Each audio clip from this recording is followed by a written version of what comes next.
Welcome to History Adventuring. This is episode number 568. I'm Brad Hall, and today I'm living alongside of scroungers throughout history. You really don't hear the word scrounge much nowadays, and I'm only familiar with it because of old books that I read, and one of the characters in a movie that I saw as a kid who was called the Scrounger. Hang on, I'll go Google a definition for scrounge. Here you go.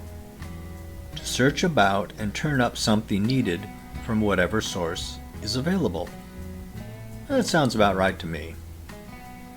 And like everything else that people do, and have always done, it varies by individual. It can be a thrifty person like me who wanders around in his garage looking for something to use for something I'm working on, all the way to a person who considers anything that isn't nailed down or guarded or locked up well enough to be worthy of taking.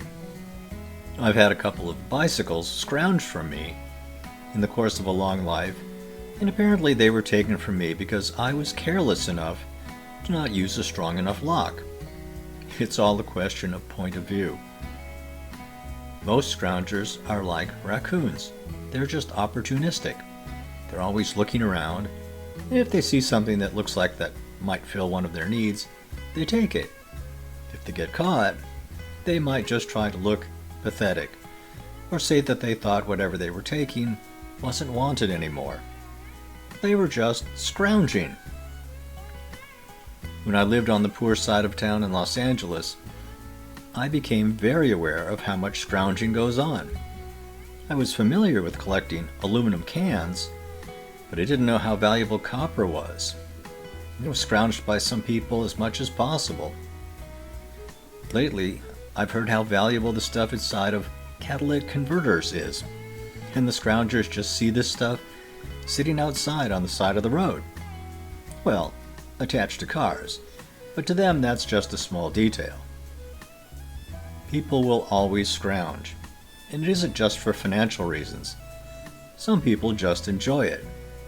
Whenever my dad went out to play golf, he would bring along a pole that would allow him to scrounge golf balls out of the water hazards. He didn't need the money, but he got enjoyment out of doing it, and I understand. My dad drew the line at golf balls and water hazards, but he knew had been left behind. He wasn't about to scrounge a nice set of clubs sitting out by the clubhouse. When I moved back to Phoenix from Los Angeles, I was absolutely astonished at how little scrounging goes on. Most of the yards had no fence in the front, still don't nowadays. You could just walk right up to them and take whatever you wanted. To this day, I chuckle a bit at people who get out of their car, engine running, door open, to check their mail.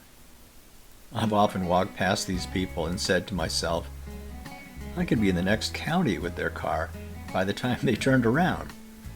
But I didn't need to scrounge a car, and I still don't.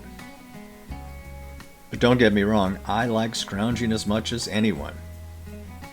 I'm working on a gardening project in the backyard and could use a small piece of wood or metal that I could probably find in my garage or along the side of my house.